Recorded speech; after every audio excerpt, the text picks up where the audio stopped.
दोस्तों, मैं अधिवक्ता स्वाति जैन जूडिस लीगल एसोसिएट में आपका एक बार फिर से स्वागत करती हूँ। आज मैं बात करने जा रही हूँ मेंटेनेंस के केस को लेकर, जिसमें पत्नी के द्वारा अगर मेंटेनेंस की अपील लगाई जाती है और मेंटेनेंस का आदेश अगर गलत भी हो जाता है तो यहाँ पर पत्नी 6 माह से अधिक मेंटेनेंस नहीं ले सकती।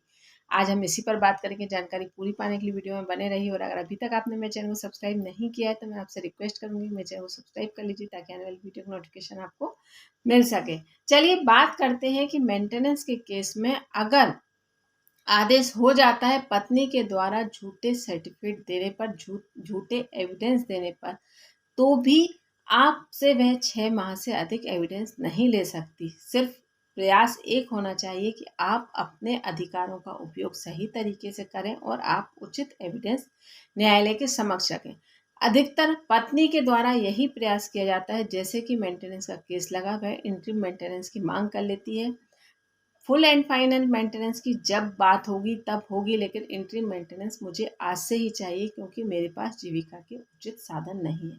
सबसे पहली बात आप ये समझ लीजिए कि हम उन महिलाओं की बात कर रहे हैं जो बिना वजह वाद विवाद कर मेंटेनेंस की मांग करती हैं, या अपने पास अर्निंग अच्छी खासी होने के बाद भी सिर्फ और सिर्फ पति को इंटेंशनली प्रताड़ित करना होता है उनका, और इस तरीके से वह मेंटेनेंस की मांग करती हैं कि कैसे भी कर हम पति को आर्थिक रूप से समस्याओं से घिरा दें, या हम उसको फ्रस्ट्रेट करेंगे, उसको नीचा दिखाएंगे, या उससे इसी तरीके से बदला ले सकते हैं। तो हम सिर्फ उन महिलाओं की बात कर रहे हैं जो नीडफुल महिलाएं हैं।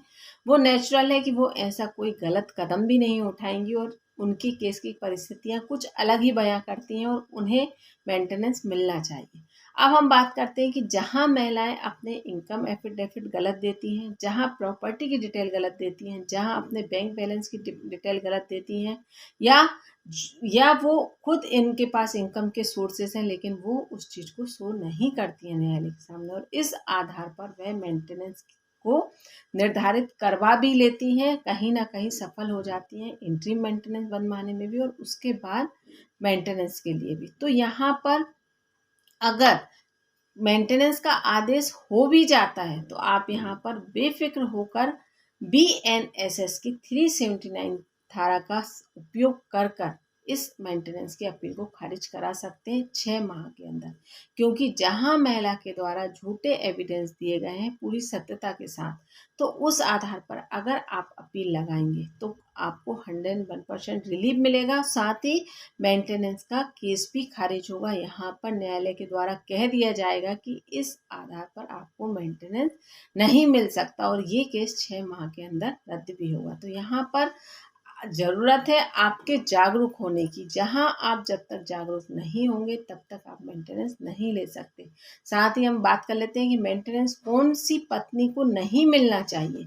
तो वह अगर किसी अन्य पुरुष के साथ संबंध रखती है, लिविंग में रहती है, एडल्ट्री में रहती है, या मेंटेनेंस का आदेश हो भी गया है उसके बाद मेंटेनेंस मिलने लगा है, तब तक उसने उचित एविडेंस दिए थे कि मेरे पास आय के पर्याप्त साधन नहीं है, और उन एविडेंस के आधार पर मेंटेनेंस का निर्धारण कर दिया गया। लेकिन अगर उस मेंटेनेंस लेने के दौरान वह दूसरा विवाह कर लेती है तो फिर वह अपने पहले पति से, जिससे उसने तलाक लिया है, उससे वह मेंटेनेंस लेने की अधिकारी नहीं होगी, क्योंकि अब उसकी सारी जिम्मेदारी उसके दूसरे पति की बनेगी, मतलब जिससे उसने विवाह किया है। तो यहाँ पर कुछ परिस्थितियां ऐसी होती हैं कि जहाँ मेंटेनेंस का आदेश हो जाए तो भी वो आदेश खारिज कर दिया जाता है। अगर ऐसी परिस्थिति में पत्नी का देहांत हो जाए तो भी मेंटेनेंस मिलना बंद हो जाता है। मतलब ऐसा नहीं है कि पत्नी के अगर बच्चे हैं या कोई भी है,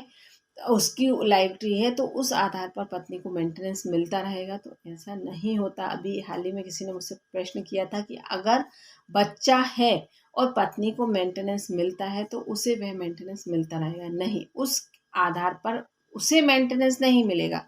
अगर बच्चा है और उसके पति से ही है, मतलब सेकंड हस्बैंड से नहीं है, पहले हस्बैंड से ही है, तो यहाँ पर उसे उसके आधार पर मेंटेनेंस मिलेगा। अगर वो बालिग नहीं है और उसके जो भी जीविका के साधन है, तो मतलब वो अपील बच्चे के द्वारा लगाई जाएगी, ना कि माँ के मेंटेनेंस के आधार पर बच्चे को मेंटेनेंस मिलने लगेगा।